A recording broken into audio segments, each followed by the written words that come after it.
Hello, everybody, and welcome to another episode of Public Opinion Tea Time with your hosts, Pam and Vanetta. Hey, Vanetta. Hi. Hi. I see you have your cup. I'm always on top of. All righty. Are you drinking any tea today? I am drinking chai tea with white chocolate cream. Oh, my goodness. That sounds delicious. I tell you. Okay. It is good. All right. Well, it is cold outside. And if you are still feeling a little some kind of way about going to stores, don't forget that you can order your food through Instacart.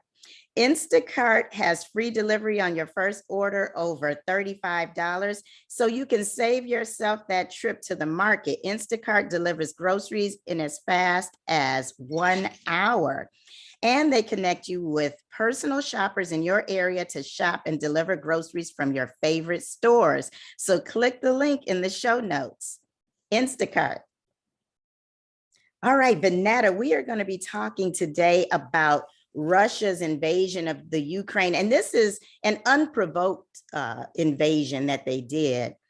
And I'm sure that you have seen the viral explanation has been going around and showing up on people's feeds, because so many of us, and I have to say that I am one of them, really did not understand everything that was going on with Russia and the Ukraine. And I think that kind of speaks to the fact that as US citizens, we kind of live in a bubble, and we are concerned with the things that actually affect us right away. And we may not always be paying enough attention to world affairs.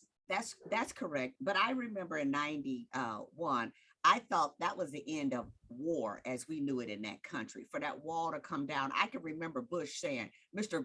Gorbachev, tear down that wall. So I viewed myself seeing history, and we would never see this repeated.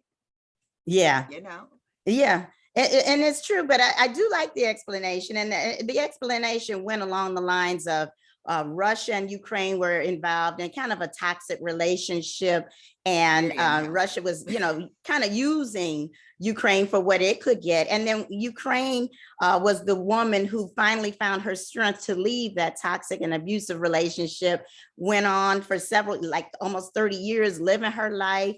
And support by NATO and things, yeah, right. And just and garnering the relationships of other countries and finding allies and just really getting her strength. And so then when Russia saw, hey, wait a minute, she has a lot of self-worth, she is valuable to me, I'm gonna get her back. I don't want to see her strong and independent. That's truly what they said.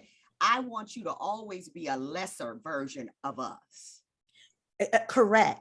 And so then Russia decided, you know what, we're going to get you back at any cost. If you don't want to come back, we will take you back kicking and screaming, fighting and screaming. And so the question then for me becomes, okay, so what is US involvement? Why do we care? Why should we care? And what I see is that Ukraine, after doing some research, Ukraine has a lot of resources, natural resources. That's correct. A lot of natural resources. And we will go in there at some point to support them, or we'll help as much with sanctions, but sanctions take a period of time. We will help because there is a benefit to us as a country. Brown nations don't get this, but they will go in there and help Ukraine. I hope that there's never any American bloodshed, though. Yeah, that's correct. So the US is that friend or ally who is saying, you found out about this, isn't like, now that's a terrible situation. Girl, you got to get yourself out of there. If you want me to help you, I can help you. Years ago. I told you years ago. I told you that he was a mess. And now I'm not trying to send my boys over there because I don't want to get involved like that, because your ex is crazy as. So, so I'm not trying to do that. But what I will do is I can send you $350 million so that you can get some weapons, or I can get you out pillows and some soap and lotion and water. And some things that you may need. And so Ukraine is like, you know what? Thank you so much. I'm good. I'll accept that, but I'm not leaving. I'm not leaving my house. This is my house. This is my house, and I will fight to the bitter end. I've taken some self-defense lessons. I know how to make Molotov cocktails, and I'm gonna do what I gotta do. I got some people 16 to 60. They willing to go in. Okay. Right.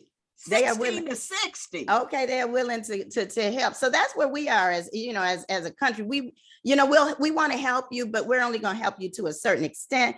We would, like you said, the sanctions, and we'll keep Russia from getting money, from these banks. And Russia, like, but I don't need your money. I can call up my girl China or somebody else, to help me with money. Yeah, Russia got plenty China. of money. She ain't much better. Okay, or Right. maybe worse. She's Exactly. a terrible girl. Exactly. But you're right, Russia, and we would like to be friends with Russia, but she just ain't that type of person you can handle. You can't trust her. Certain people, you just cannot trust. And Russia is one of them. You just cannot. Turn your back, she's stealing from you, she's stabbing you in the back, taking your boyfriend. You just don't want to deal with her. You'll smile politely in a setting, but that's it. Right. For Ukraine, y'all could be tight, but it's just, she comes with so much baggage. Yeah. And you don't want to go back. You never want to go backwards. You always want to go forward. And that's where Ukraine is now. And then Russia was trying to say, basically make up all kind of lies about Ukraine and say that they're almost like Nazis and they're doing all these horrible, inhumane things. But that's just an excuse, and nobody is falling for that. But unfortunately, Ukraine is suffering from just the evil hand of Russia right now. I tell you though, it is really like a bad relationship in this respect. He threatened to harm you, and then he came through on what he said he would do and gave you a date and time. I mean, that's just an arrogance at a level that is unconscionable. Yeah, and basically said, and all those friends of yours, if they try to step in, we got something for them too. Okay. And watch me practice what I'm gonna do to you. Right. Yeah. That's true. And so we are still seeing all of this unfold. So we still are going to continue to pray for Ukraine, and as a nation, we will do what we can, because we are a civilized nation who wants to help our allies. And so that's what we have to continue to do. And we have to, as US citizens, continue to educate ourselves and be mindful of what is going on in this world, because, we are going to see effects, and we're seeing it already with gas prices and all kinds of things that, we're going to have to bear the brunt of as well. So that's absolutely correct. I don't believe we should be seeing the prices of gas being affected so quickly. I do believe that's some gouging on our own country, but we will pay the price of it. Yes, we will. The thing about like the girlfriends and all, the children are the ones who will pay the price. Yes, not the parents. As always, and that's always who will pay the price. But this was a good talk, and we will continue to keep our eyes and ears open to what is going on in the world, especially as it affects the Ukraine. And thank you all so much again for tuning in to Tea Time. And if you love us and want to follow us, continue to follow us on Facebook, Instagram, as well as YouTube, and our audio podcast that can be heard wherever you listen to your podcast. So until next time, bye-bye. Bye-bye.